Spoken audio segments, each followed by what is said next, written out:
2024 లేదా 25లో డిగ్రీ లేదా బీటెక్ చదివారా? సాఫ్ట్వేర్ జాబ్ కోసం ఎదురు చూస్తున్నారా? అయితే కోడ్ జ్ఞాన్ 100 డేస్ కోర్సులో చేరండి, జాబ్ సాధించండి. నమస్తే, వెల్కమ్ టు సుమన్ టీవీ. భూ కబ్జాలు, భూ వివాదాలు ఈ మధ్య ఎక్కువగా వింటున్నాం. ఒక దశలో అయితే ఒకే కుటుంబానికి చెందిన వ్యక్తుల మధ్య కూడా హత్యల వరకు దారితీసే సంఘటనలు చూస్తున్నాం.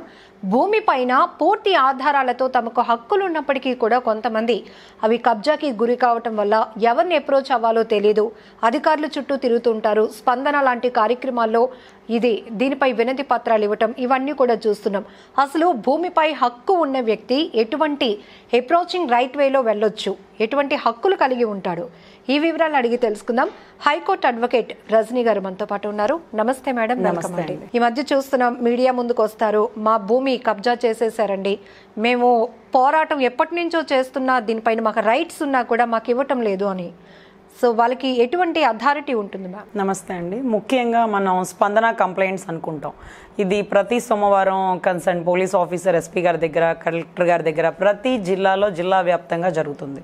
సో ఈ స్పందన కంప్లైంట్స్ ఏ రోజైతే మండే స్పందన పెట్టుకుంటారో ఆ మండే నుంచి ఒక 1 వీక్ లోపు అది స్పందిస్తున్నారా లేదనేది ఒక్కసారి ఎంక్వైరీ చేసుకుంటే చాలా కంప్లైంట్స్ విఫలమైపోయి ప్రతి సోమవారం స్పందనకు వస్తూ ఇలా 6 నెలల నుంచి వస్తున్నాం, సంవత్సరం నుంచి వస్తున్నాం అనే వాళ్ళు కూడా ఉన్నారు. సో ఇటువంటి అప్పుడు స్పందన కంప్లైంట్లు ఎప్పుడు కలెక్టర్ దాకా వస్తాయంటే కన్సర్న్ విఆర్ఓని అడుగుతారు, కన్సర్న్ ఎంఆర్ఓని అడుగుతారు, కన్సర్న్ జాయింట్ కలెక్టర్ని అడుగుతారు, ఆర్డీఓని అడుగుతారు. ఇవన్నీ దాటి కలెక్టర్ స్థాయికి వచ్చేదే స్పందన. వీళ్ళందరూ స్పందించకపోతే ఆయన దగ్గరకు వస్తారు, ఆయన కూడా స్పందించకపోతే సో అప్పుడు ఆయన కూడా స్పందించకపోతే రిట్ ఆఫ్ మ్యాండమస్ అంటారు. సో దీని ద్వారా ఒక అధికారి తను చేయవలసిన పనులు చేయకపోయినా, తను చేయకూడని పనులు చేసినా రిట్ ఆఫ్ మ్యాండమస్ ద్వారా ఇతను లయబుల్ టు పనిష్ అంటారు. ఈ రిట్ ఆఫ్ మ్యాండమస్ అనేది ప్రతి వ్యక్తి యొక్క అధికారం. తనకి అన్యాయం జరిగితే న్యాయం కోసం ఏ వ్యక్తి అధికారిని అయితే కలుస్తాడో ఆ అధికారి స్పందించకపోతే దానికి రిప్రజెంటేషన్ లెటర్స్ అంటారు. అంటే మన తెలుగులో అభ్యర్థనలు కానీ, విన్నపాలు కానీ, వీటన్నిటికీ సంబంధించిన కాగితాలు అవన్నీ ఇచ్చి అవి స్పందన లేకపోతే వాటిని పట్టుకొని కోర్టుకు డైరెక్ట్గా హైకోర్టుకి రావచ్చండి. హైకోర్టులో రిట్ ఆఫ్ మ్యాండమస్ ద్వారా వాటిని క్వశ్చన్ చేస్తారు. జడ్జి గారు అడుగుతారు, పలానా ఫిబ్రవరిలో వచ్చారట కదా, ఇప్పటికి జూన్ అవుతుంది, ఫిబ్రవరి నుంచి మీకు లెటర్ ఇచ్చి ఆ కేసుని కన్సిడర్ చేయమంటే మీరు ఎందుకు చేయలేదు, మీ నెగ్లిజెన్సీ ఏంటి, మీ ఇంట్రెస్ట్ ఏంటి, మీరు ఎందుకు కన్సిడర్ చేయలేకపోతున్నారు, మీ మీద చర్యలు తీసుకోవాల్సి వస్తుంది అని ఇటువంటి డిస్కషన్ మధ్యలో ఇమీడియట్గా అతను ఏదైతే లెటర్ పెడతాడో, అంటే నా భూమి ఇలా ఆక్రమించబడింది, నాకు న్యాయం చేయండి అంటాడు ఎంఆర్ఓ దగ్గరికి. నీ భూమి అనడానికి ఆధారాలు ఏంటి అంటే తన దగ్గర ఉన్న ఒరిజినల్ డాక్యుమెంట్స్ తీసుకొస్తాడు. మరి ఒరిజినల్ డాక్యుమెంట్స్ ఇతని పేరుతోనే ఉన్నాయి కదా, మరి భూమిని ఇంకా ఎందుకు అతను రక్షించుకోలేకపోతున్నాడు, ఇంకా ఎందుకు కబ్జాకు గురవుతున్నాయి? ఒరిజినల్ డాక్యుమెంట్స్ ఓనర్స్ దగ్గరే ఉంటున్నాయి, ఎందుకని భూమి ఆక్రమణదారుల చేతిలో గురి అవుతుందంటే పొసెషన్ హక్కులు అనేది ఒకటి కలగబడి ఉన్నాయి. దీన్ని ఏమంటారంటే దున్నేవాడిదే భూమిలాగా, ఎవరైతే భూమి మీద ఉన్నారో వాళ్ళదే భూమిలాగా. 20 సంవత్సరాలు పైనబడి ఎవరైతే భూమి సాగులో ఉన్నారో వాడికి భూమి మీద ఉన్న అత్యున్నతమైన అధికారం వస్తుందని, 10, 11 ఏళ్ళు 12 ఏళ్ళు పైన పడిన వాడు అద్దెవాడైనా సొంత ఇంటిదారుతో సమానమైన అధికారాలు కలిగి ఉంటామని ఇటువంటి కొన్ని రూల్స్ అండ్ రెగ్యులేషన్స్ ఉంటాయి. ఇలా ఉన్నప్పుడు భూమి మీద ఎన్నో సంవత్సరాల నుంచి నేనే ఉంటున్నానండి, నేనే పంట వేస్తున్నానండి అని పొసెషన్దారులు కన్సర్న్ పొసెషన్ సర్టిఫికేట్ తెస్తున్నారు. దీనివల్ల ఒరిజినల్ ఓనర్స్ డాక్యుమెంట్స్ మా నాన్నగారిదండి ఈ భూమి, మా నాన్నగారు చనిపోతా నా పేరుతో రాశారు, ఇదిగోండి మా నాన్నగారి పేరు ఈసీలో చూడండి, తర్వాత నా పేరు వచ్చింది, ఇదిగో నాది భూమి హక్కు అని ఒరిజినల్ పాస్ పుస్తకాలు తెచ్చినప్పటికీ కన్సర్న్ సర్వేయర్ కానీ ఎంఆర్ఓ గారు కానీ నీదేనయ్యా కాదనట్లేదు, కానీ భూమి మీద ఎవరున్నారు అని అడుగుతారు. ఎవరు ఉంటే తొలగించాల్సిన బాధ్యత ఎవరిది? నీది కదా, కన్సర్న్ ఎంఆర్ఓది కదా, కన్సర్న్ పోలీస్ ఆఫీసర్ది కదా. వీళ్ళెవరు చేయరట. లాస్ట్ టైం మాకు అద్దంకి పరిసర ప్రాంతాల్లో కూడా ఒక కేసు వచ్చిందండి, మేము ఉండే ప్రకాశం జిల్లాలో. వచ్చినప్పుడు నా పర్సనల్ కేసు అనమాట. 10-15 ఏళ్ల నుంచి భూమిని వాళ్ళు ఆక్రమించేసుకుంటున్నారు. వీళ్ళు పంట వేస్తున్నారు, వాళ్ళు పంట చెడగొట్టేస్తున్నారు. ఈ రకంగా ఒక 5 ఏళ్ల నుంచి 6 ఏళ్ల నుంచి బాగా గట్టిగా వాగ్వాటి కూడా జరుగుతుంది. ఇతను ఒక పార్టీ నాయకుడు, అవతల వాడు ఒక పార్టీ నాయకుడు, వీళ్ళిద్దరి మధ్య జరుగుతున్న ఘర్షణలు. అంటే పార్టీ నాయకులు ఎవరు? భూమి ఓనర్లు కాదు, భూమి ఓనర్ల తాలూకా మనుషులు. అంటే వాళ్ళ కనుసందుల్లో నడుస్తుంది. ఇప్పుడు నాకు అన్యాయం జరిగిందని నేను ఎక్కడికి వెళ్తా? నేను ఎవరినైతే ఎన్నుకున్నానో కన్సర్న్ ఎమ్మెల్యే దగ్గరికి వెళ్తా. సో ఎమ్మెల్యే గారు నాకు ఇలా అన్యాయం జరుగుతుందండి, ఇదిగో నా భూమి ఆక్రమించేసుకున్నాడు, నా కోడలికి కొడుకు ఇచ్చిన భూమి అది, చూడండి మేమే పంట వేసుకుంటున్నాం అంటే వెళ్ళండమ్మా ఎంఆర్ఓ గారితో నేను చెప్తాను, మాట్లాడతాను, మీకు అన్యాయం జరగదు, మీ దగ్గర ఉన్న డాక్యుమెంట్స్ తీసుకొని వెళ్ళండి అంటారు.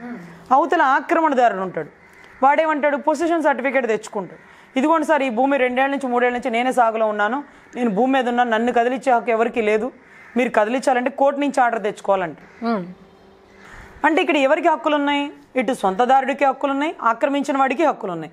ఈ రెండింటి మధ్యలో ఎవరిది అనేది ఎవరు డిసైడ్ చేయాలంటే నిజాయితీ గల ఎంఆర్ఓ.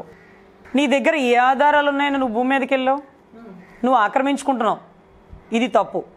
నీ దగ్గర ఏమైనా ఆధారాలు ఉంటే, అతను నీకు అమ్మినట్టుగా ఏమైనా ఉంటే, అగ్రిమెంట్ ఏమైనా ఉంటే, కౌలుకి ఇచ్చినట్టుగా నీ దగ్గర ఏమైనా ఆధారాలు ఉంటే, నువ్వే కౌలు 10-15 ఏళ్ళ నుంచి వేస్తున్న ఆధారాలు ఉంటే అవి పట్టుకురా అన్నారు. అతను ఏమీ తీసుకురాలేకపోయాడు.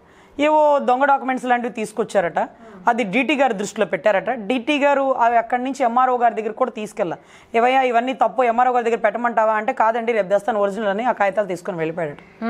నెక్స్ట్ డే 2-3 డేస్ 1 మంత్ అట్లా అయిపోయింది, ఏ డాక్యుమెంట్స్ తీసుకురాలి. మరి నేను మళ్ళీ ఎంఆర్ గారికి కాల్ చేశాను, సార్ మళ్ళీ ఇట్లా పాపం వాళ్ళు ఇబ్బంది పడుతూ ఉన్నారు, కొంచెం ఆరోగ్య సమస్యలతో ఇబ్బంది పడుతున్నారు, పెద్దవాళ్ళు అయిపోయారు, తిరగలేకపోతున్నారంటే లేదమ్మా డాక్యుమెంట్స్ అంతా మీరు చెప్పిన ప్రకారం కరెక్ట్గా ఉంది, వాళ్ళే ఓనర్లు, వాళ్ళ తండ్రి గారి నుంచి వచ్చిన ఆస్తి, ఇతను ఫ్యామిలీ సర్టిఫికేట్ ఒకటి ఇచ్చేసి ఇతని పేరుతో మార్చేసుకొని ఇతను రెవెన్యూ రికార్డులు ఎంటర్ చేసుకొని ఇతనికి పాస్ పుస్తకాలు కూడా ఇస్తాను, ఇతనికి ఏం ఇబ్బంది లేదన్నారు. నాకు అతనిలో ఒక నిజాయితీ గల ఆఫీసర్ కనపడ్డాడు. ఎందుకంటే ఇవే కేసులు నేను మిగతా అన్ని జిల్లాల్లో చూశాను, ఎక్కడా కూడా నాకు అంత నిజాయితీ గల ఆఫీసర్ దొరకలా. నువ్వు ఎంత దూరమైనా పోమ్మా నేను నిలబడతాను, ఎందుకంటే వాడి వైపు నిజం ఉంది, ఒరిజినల్ డాక్యుమెంట్స్ వాడి దగ్గర ఉన్నాయి, వాళ్ళ నాన్న ఆస్తి అది, ఈసీలో కూడా కనపడుతుంది, ఈసీలో కనపడుతుంది, రెవెన్యూ రికార్డులో వాళ్ళ నాన్న పేరుంది, వీటి దగ్గర పేరు ఎంటర్ అవ్వలేదు, ఎంటర్ చేయాలి, తప్పే ఉంది. నువ్వు ఏ ఎమ్మెల్యేతో చెప్పించకపోయినా, ఎవరిని పిలిపించి పైన నా కలెక్టర్ అథారిటీ నాకు చెప్పకపోయినా నేను చేయాల్సిన పని కాబట్టి నేను చేస్తాను అని చెప్పారు. నెక్స్ట్ ఒక 1 మంత్ అయింది, వాడు అవతల వ్యక్తి ప్రత్యర్థి వ్యక్తి ఏ ఆధారాలు తీసుకురాలేదు, ఇమీడియట్గా ఇతని పేరుతో రెవెన్యూ రికార్డులో ఎంటర్ చేస్తారు. తర్వాత చెన్నై నుంచి పాస్ పుస్తకాలు అవి రావాలమ్మా అవి లేట్ అవుతున్నాయి అన్నారు. అప్లై చేశాక ఒక 1 వీక్ బ్యాక్, ఒక 10 డేస్ బ్యాక్ పాస్ పుస్తకాలు కూడా వచ్చినాయి. కన్సర్న్ ఎంఆర్ఓ గారు నన్ను పిలిపించారు, సార్ ఇది వీళ్ళకి పాస్ పుస్తకాలు వచ్చినాయి అంటే నేను చాలా నిజాయితీగా అసలు ఇట్లాంటి ఆఫీసర్లు కూడా ఉంటారా అనిపించే రకంగా వచ్చిందండి అంటే లేదండి మీలాంటి అడ్వకేట్లు పోరాడబట్టి, ఈ నిజాయితీ గల్లా నిజం గల్లా వాళ్ళ పక్కన మీరు నిలబడబట్టి, మీరు గట్టిగా నన్ను అడగబట్టి నేను చేయగలిగా, లేకపోతే ఇటువంటి వాళ్ళు నా దాకా రావట్లేదు. ఈ సమస్య నాకు ఉంది, నేను ఇలా ఇబ్బంది పడుతున్నా, నా దృష్టికి తీసుకురావట్లా, నాకు వాళ్ళు ఏ సమస్యతో బాధపడుతున్నారు ఎలా తెలుస్తుంది? నేను ఉన్నది వాళ్ళ కోసమే కదా. ఎంఆర్ఓ అంటే మండల magistrate, he was like a magistrate, మా దృష్టిలో ఆయన ఎప్పటికీ న్యాయమూర్తి హోదాలోనే ఉంటారు. అటువంటి వ్యక్తి దగ్గరికి వీళ్ళు ఇలాంటి సమస్య అని రిప్రజెంటేషన్ లెటర్ తీసుకురాకపోవడమా, తీసుకొచ్చిన లెటర్ ఆయన దాకా చేరకపోవడమా, ఆయన సరైన న్యాయం చేసే అవకాశం లేకపోవడం వల్ల ఇలాంటి ఇబ్బందులు ఎదురవుతున్నాయి. నేను డైరెక్ట్గా నేనే తీసుకెళ్ళి ఈ లెటర్ పెట్టి ఎందుకు కన్సిడర్ చేశారంటే ఈ లెటర్ ఎప్పుడు వచ్చింది, నేను 1 మంతే కదమ్మా జాయిన్ అయ్యి, మీకు తెలుసు కదా గతంలో పొదిల్లో చేసి వచ్చినాను, ఇప్పుడే కదా అద్దెంకి వచ్చింది, నా దృష్టికి రాలేదు ఈ లెటర్, ఏది ఇవ్వు అని చెక్ చేసి ఈ పుస్తకాలు అడంగళ్ళు వాటికి సంబంధించినవి అన్నీ తెప్పించి చూస్తే అవును మీరు చెప్పింది కరెక్ట్, ఇతనే ఓనరు. మరి కాదని ఎవరు భూమి మీదకి వెళ్తున్నారు? వాళ్ళ దగ్గర ఉన్న డాక్యుమెంట్స్ తీసుకురమ్మన్నారు, వాళ్ళ దగ్గర ఉన్న డాక్యుమెంట్స్ దొంగవి సరిగ్గా లేవు, తీసుకురాలేకపోయారు. మరి ఎవరైతే ఒరిజినల్ ఓనర్ ఉన్నాడో అతనికి అధికారాలు ఇచ్చారు, అతను ఈరోజు పాస్ పుస్తకాలు కలిగి ఉన్నాడు, తన భూమి మీదకి తన ధైర్యంగా వెళ్ళగలిగి ఉన్నాడు. ఎవరైతే ప్రత్యర్థి ఉన్నాడో అతనికి దొంగతనంగా ఆక్రమించుకొని సాగు చేస్తూ పొసెషన్ సర్టిఫికేట్ తెచ్చుకుంటున్నాడు, ఆ వ్యక్తి గురించి నేను గతంలో కన్సర్న్ పోలీస్ ఆఫీసర్ని అడిగాను, సార్ ఇతని దగ్గర ఒరిజినల్ పాస్ పుస్తకాలు ఉన్నాయి, లేకపోతే వాళ్ళ నాన్నగారి భూమి ఎప్పటి నుంచో ఇతనే చేస్తున్నాడు, మీరు ఆ ఊర్లో ఎంక్వైరీ చేసుకోండి, ఇతనికి ఉన్న భూమి మీద ఎవరో ఆక్రమించుకుంటున్నారట, ఇతను వేసిన పంటని ఎవరో నష్టపరుస్తున్నారట, ఒక్కసారి కనుక్కోండి సార్, వాళ్ళకి తోడుగా ఉండండి, వాళ్ళకి రక్షణగా ఉండండి మీరంటే, అదేంటమ్మా అది సివిల్ కేసు, కోర్టు నుంచి ఆర్డర్ తెచ్చుకోవాలైనా భూమి మీద ఎవడుకుంటే వాడికే కదా హక్కు, మేము అదంతా ఏం చేయలేము, మీకు తెలియదు ఉంది, మీరు అడ్వకేట్స్ కదా, కోర్టు నుంచి ఆర్డర్ తెచ్చుకోండి.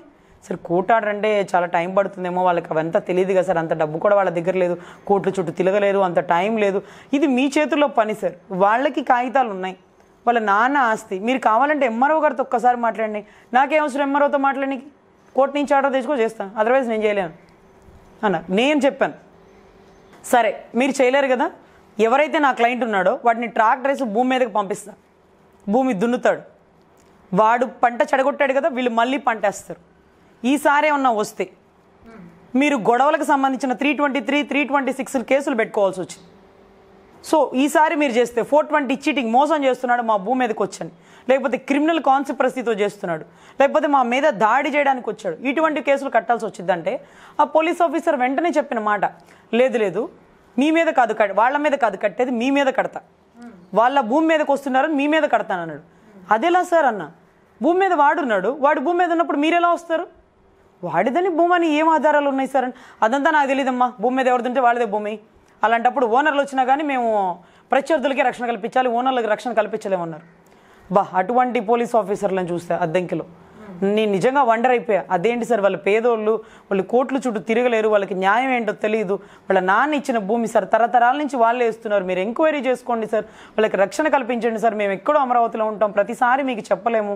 అంటే ఈ ఒక్క కేసులోనే కాదు మేడం, చాలా విషయాల్లో మీడియా ముందుకు వచ్చి చెప్పే భూ బాధితులు కూడా భూ ఆక్రమణదారులకి ఆర్థిక బలమో లేకపోతే రాజకీయ పలుకుబడి ఉండటం వల్ల వాళ్ళని దాటి మేము ముందుకు వెళ్ళలేకపోతున్నాం, మళ్ళీ మాకు ఈ భూమే ఆధారం, ఇది లేకపోతే మేము బ్రతకలేం, ఇలా అన్నప్పుడు న్యాయ పోరాటం అంటే కోర్టు ద్వారా వీళ్ళు ఎలా అప్రోచ్ అవ్వచ్చు?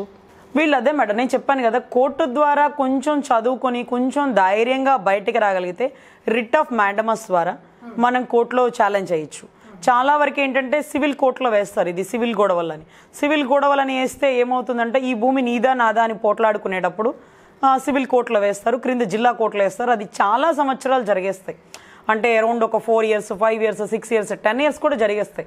అట్లాంటప్పుడు ఈ భూమి ఒరిజినల్ ఓనరు దీన్ని అనుభవించలేడు, ఆక్రమణదారుడు అనుభవించలేడు.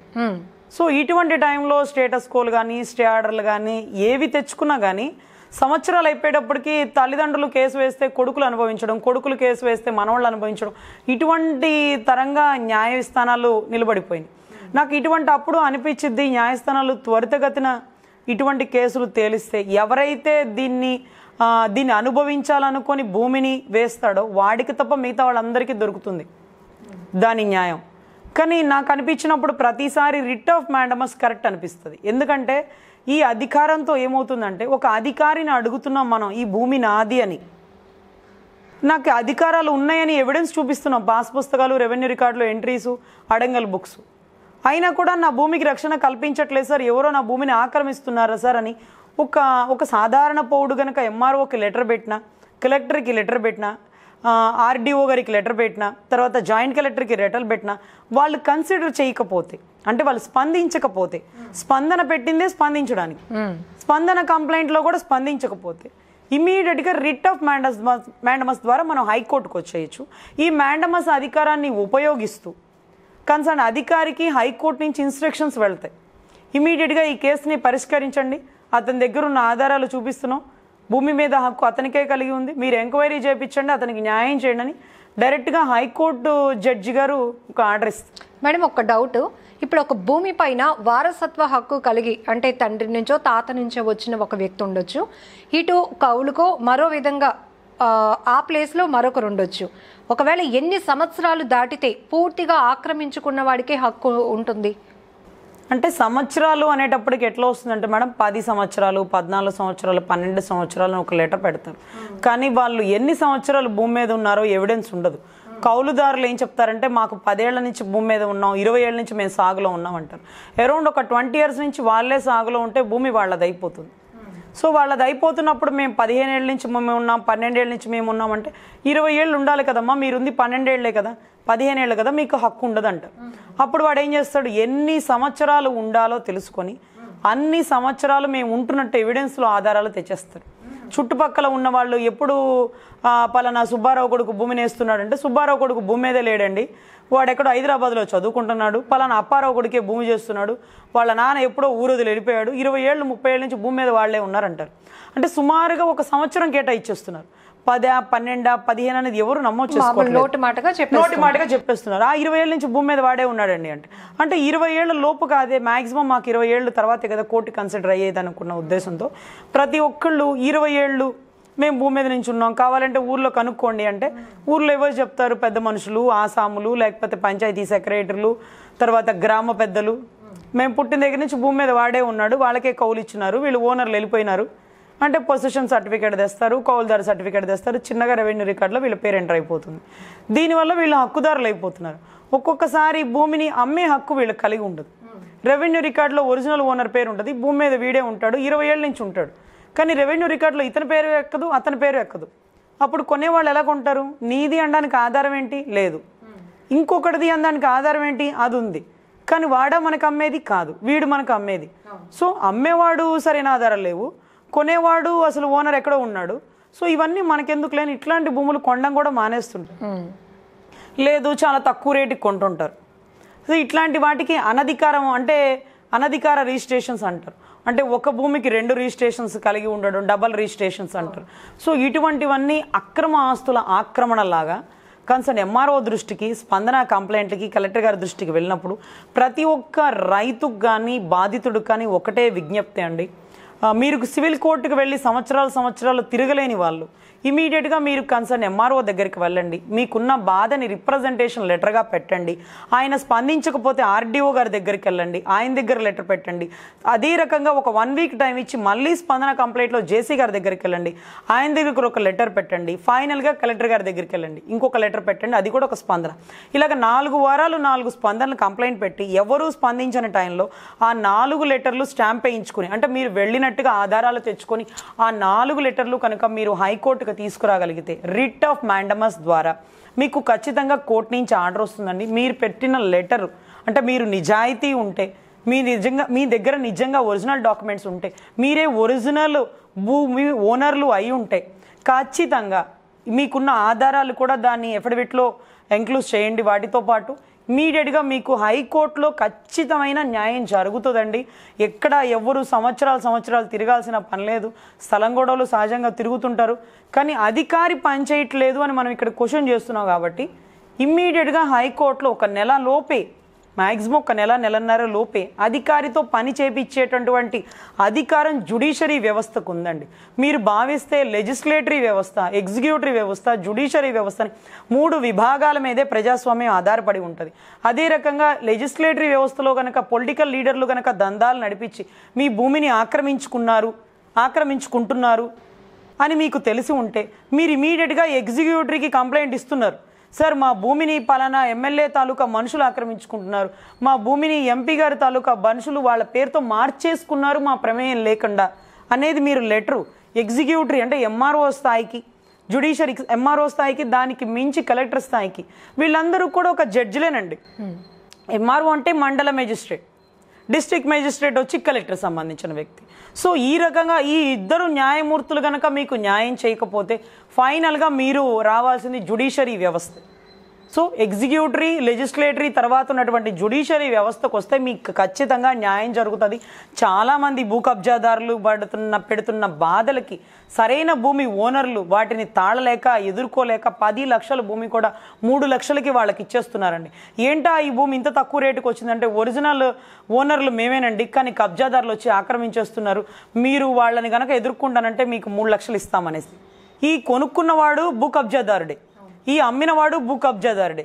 వీళ్ళిద్దరి మధ్యలో నలిగిపోయేది ఒరిజినల్ ఓనర్ అండి. సో ఇటువంటి ఓనర్కి రక్షణ కల్పించడం కోసము, ప్రభుత్వ అధికారులు చేస్తున్న తప్పులు ఎత్తి చూపించడం కోసము ఒకానొక టైంలో ఇమీడియట్గా అధికారులను కూడా సస్పెండ్ చేసే అధికారం కన్సర్న్ జ్యుడిషియరీ వ్యవస్థకు ఉంటుందండి. అటువంటి స్థాయిలో ప్రిన్సిపల్ సెక్రటరీ కానీ, కన్సర్న్ డీజీపీ గారు కానీ, కన్సర్న్ పోలీస్ అధికారులు కానీ, ఎంఆర్ఓలు కానీ, జాయింట్ కలెక్టర్ కానీ ప్రతి ఒక్కరూ జ్యుడిషియరీ ముందు తప్పు చేస్తే శిక్షార్హులే. కానీ మీకు జరిగిన అన్యాయం మీరు న్యాయస్థానాల దాకా తీసుకురాలేకపోతున్నారు. మీరు ఊరికే స్పందన కంప్లైంట్లు అంటే పొద్దు నుంచి సాయంత్రం దాకా సంచుల్లో అన్నాలు కట్టుకుంటూ వచ్చి కలెక్టర్ ఆఫీస్ చుట్టూ తిరగాల్సిన పనిలే. మీ లెటర్ మీరు ఇవ్వండి, నెక్స్ట్ వీక్ కల్లా స్పందన రావాలి. రాకపోతే ఇమీడియట్గా ఆ లెటర్ తీసుకొని రెండోసారి స్పందించండి. రాకపోతే ఇమీడియట్గా మీరు హైకోర్టుకు వచ్చేయండి. అంతేగాని మీరు సమయం వృధా చేసుకుంటూ, మీ డబ్బులు వృధా చేసుకుంటూ అతీతమైనది కాలం అండి. ఈరోజు మీరు తినాల్సిన పంటను మీరు తినకుండా మీరు ప్రయత్నాలు చేస్తూ మీ వెనకతరం తింటుంది తప్ప మీరు కష్టపడిన వాడు పంట తినే అవకాశం రావట్లేదు. సో ఖచ్చితంగా జ్యుడిషియరీ ఇచ్చినటువంటి అధికారాలను వాడుకోండి. మీరు స్పందన కంప్లైంట్లను డైరెక్ట్గా హైకోర్టు దృష్టికి తీసుకెళ్ళండి. మీ కన్సర్న్ దగ్గరలో ఉన్నటువంటి హైకోర్టు అధికారులకి స్పందన కంప్లైంట్ ఎంక్లోజ్ చేసి ఇవ్వండి. మీకున్నటువంటి ఇది ఎప్పుడు చెప్తున్నానంటే గుర్తుపెట్టుకోండి సార్, నిజాయితీగా ఉండాలి, మీరే ఓనర్ అయి ఉండాలి, మీ తల్లిదండ్రుల నుంచి తాతల నుంచి ఆస్తి అయి ఉండాలి. ఒరిజినల్ రెవెన్యూ రికార్డులో కానీ భూమి పుస్తకాల్లో కానీ మీ నాన్నగారి పేరు మీ తాతగారి పేరు అయి ఉండాలి. నెక్స్ట్ మీ పేరు రావట్లేదు, మీ పేరు రాకుండా ఎవరో ఆక్రమిస్తున్నారు. సో ఇటువంటి అప్పుడు మీకు ఖచ్చితమైన న్యాయం జరుగుతుందండి. మీరు 100% ప్రయత్నించండి. జ్యుడిషియరీ న్యాయస్థానాల మీద నమ్మకం పెట్టండి. Thank you madam. Thank you. నమస్తే.